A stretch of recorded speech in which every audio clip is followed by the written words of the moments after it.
Let's have a look at the maintenance ticket menu options and the maintenance ticket dashboard. Now you'll note there are three main options here: unresolved, resolved, and completed. And these are basically just pre-filters on the maintenance ticket status. Now it's important to note the difference between these three statuses.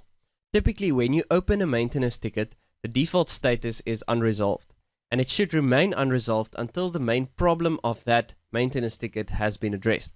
So if it was a leaking geyser, or a burst pipe, or a broken window, as long as that window is still broken or the geyser is still leaking, this problem is unresolved.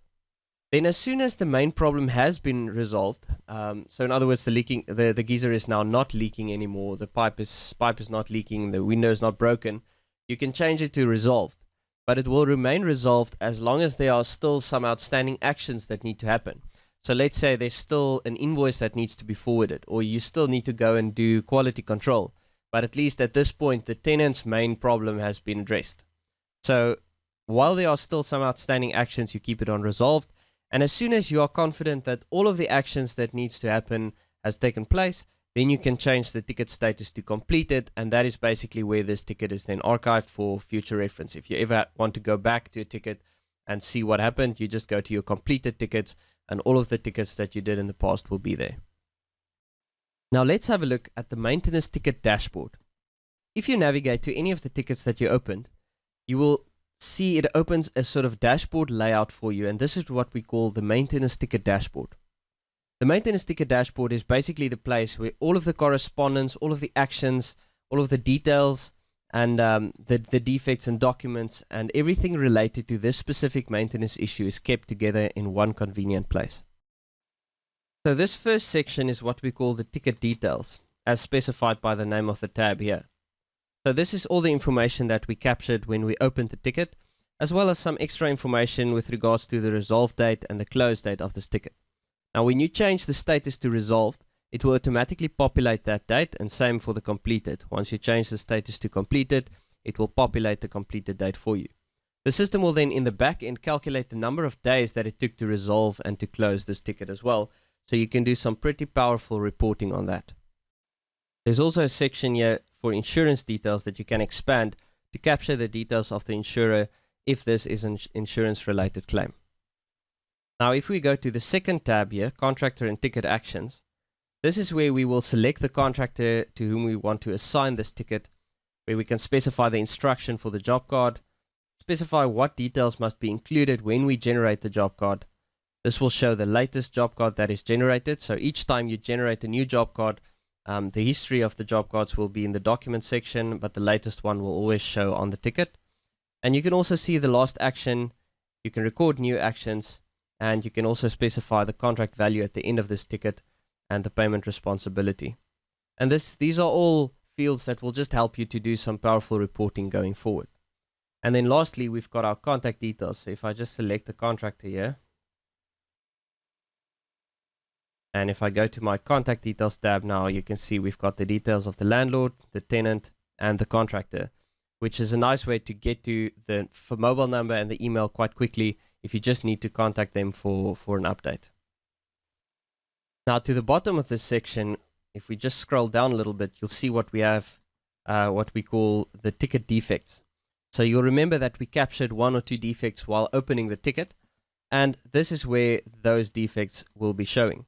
However, if you want to add more defects as you go along, let's say the tenant reports an additional problem while you're working on the first problem, you can just come to your defect section, click new defect, and then capture the details. And then this defect can also be included in your new job cards that you generate.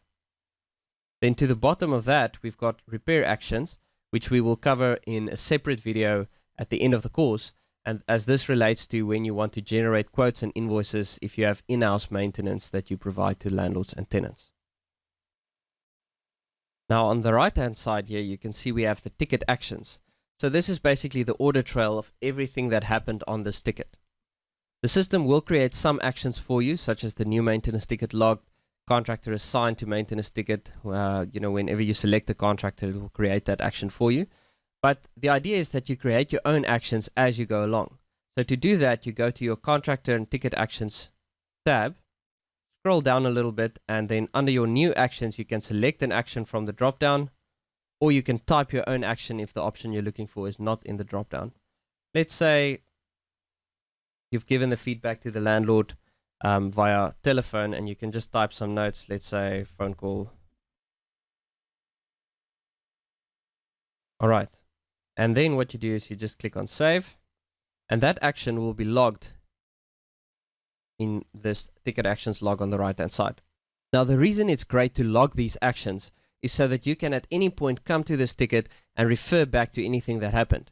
As you might know, when you have 10 or 20 or 50 or 100 tickets opened, it's almost impossible to remember exactly what happened on each ticket.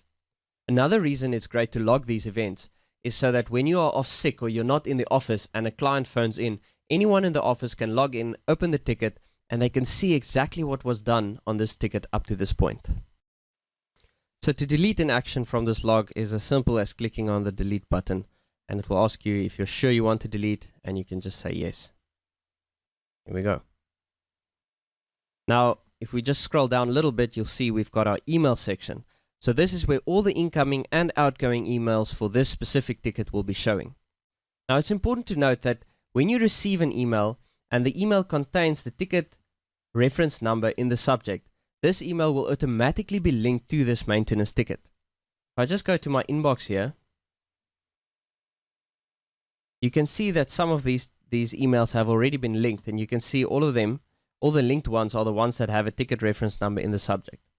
If it does not have a ticket reference number and you want to link it to a specific maintenance ticket that you know is applicable, you can click on the options drop down and select link to ticket. And then you can search on the property and then on the ticket reference number, select it and link it to that ticket. Now, there's also an indication here of whether the email was delivered or not. So if it is red, you can know that that email was not delivered. If it's green, then obviously it was delivered. In this case, if I open the email, you can see it will show me the reason why this was not delivered is because it's an invalid email address. So obviously there's no such thing as gmail123.com. And it's just something we use as an example. So these two emails could not be delivered to the actual recipients. You can open an email directly from the options menu, or you can just click on the subject somewhere and it will open the email for you. Then here you have the option to forward the email, and you've also got that option under the options menu. And then you can select whether you want to forward it to the landlord, the tenant, the contractor, and based on what you select here, it should auto-populate the email if there is an email address available. Then below that, we've got our SMS section, which is currently collapsed. So if I want to expand that, you just click on this little arrow, and then it will show all of the SMSs that was sent as a result of this ticket. And finally, at the bottom, we've got the document section. So any job cards that we generate, as well as any documents that are received from the contractor or the tenant or the landlord, will be automatically extracted if it's an invoice or a quote or anything like that. Any PDF, Excel, Word document, etc. will be extracted and will be showing under the document section. You can also manually upload any documents.